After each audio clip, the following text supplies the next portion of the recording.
PT kita. Kenapa? Karena tadi saya bilang Pak, kalau kita dikerja di luar kita tenaga Pak, menurut saya. Kita adu tenaga terus. Kita kan nggak tahu yang namanya nggak sehat Pak. Betul, betul. Iya kan, nggak tahu yang namanya PHK. Kalau udah begitu, terus gimana? Siapa yang ngasih duit kepada kita? Nah, kalau di kita Bapak punya pohon uang, innya tumbuh besar Pak. Memang kita capek Pak.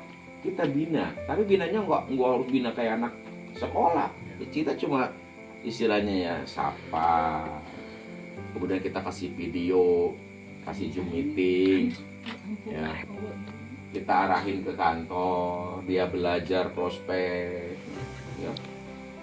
Kalau dia berkembang pesat, itu Pak, nggak kebayang. Itu kayak Pak Felix 1 juta per hari bukan dari dia Pak, itu dari anaknya.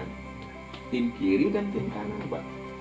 Jadi saya bantu Pak, saya akan bantu Pak Anto. Nah, tapi Pak Anto juga bantu buatnya gimana?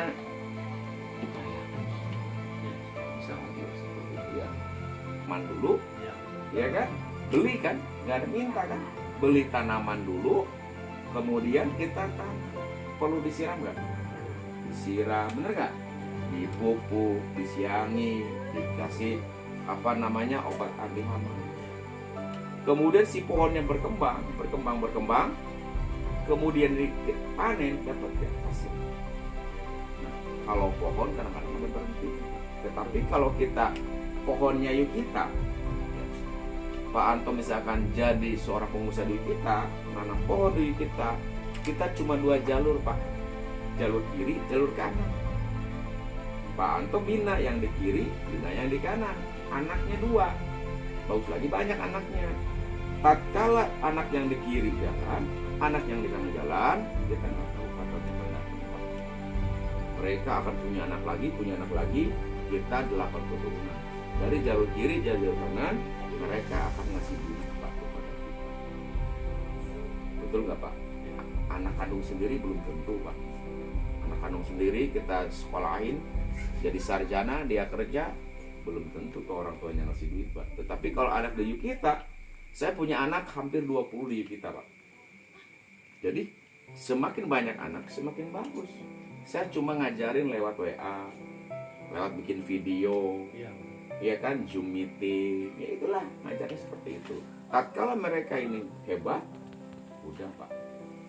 Kayak kemarin dari Ibu Tina posting, saya dapat duit, dan seperti itu. Nah, Pak Anto kira-kira ada yang tanyakan lagi ya Pak? Kira-kira Ini kan maksudnya ke pasaran. Misalnya bila mana ada yang pesan mulai Bapak atau gimana? Nah, kalau ada yang pesan, ya jadi langsung ke perusahaan atau stokis bahasanya. Namanya Pak David di Jakarta. Nah, untuk jadi stokis itu kita harus punya modal minimal 59 juta. Jadi 59 juta itu dia sudah punya 7 perusahaan Pak. 7 perusahaan dia punya, bahkan dia bisa ke Bangkok untuk berdua Pak. Untuk keluar negeri lah, itu perjalanan mewah. Nah, nanti Pak Anto tinggal misalnya cerita Pak Anto minum dulu ya, misalkan Pak Anto ambil 1 kopek, ini isinya sekitar 9. Pak Anto minum 2 atau 3 sama istrinya, sisa 3 biji, Pak Anto cerita, saya punya produk herbal yang bagus. Dia tertarik, yang mau beli ini tinggal transfer ke Pak David. Terus begitu saja Bapak-bapak, Ibu-ibu yang ada di luar sana, yang di dalam kita ataupun yang di luar di kita, terutama bagi yang belum ambil peluang di kita, nunggu apa lagi ya, buatlah pohon uang dari sekarang. Kita nggak tahu tahun 2023 istilahnya kita terjadi hal-hal yang tidak diinginkan oleh kita ya. Jadi kalau kita punya pohon keuangan dari sekarang, 2023 pohonnya sudah panen dan kita tinggal menikmatinya. Sampai ketemu di video berikutnya. Salam.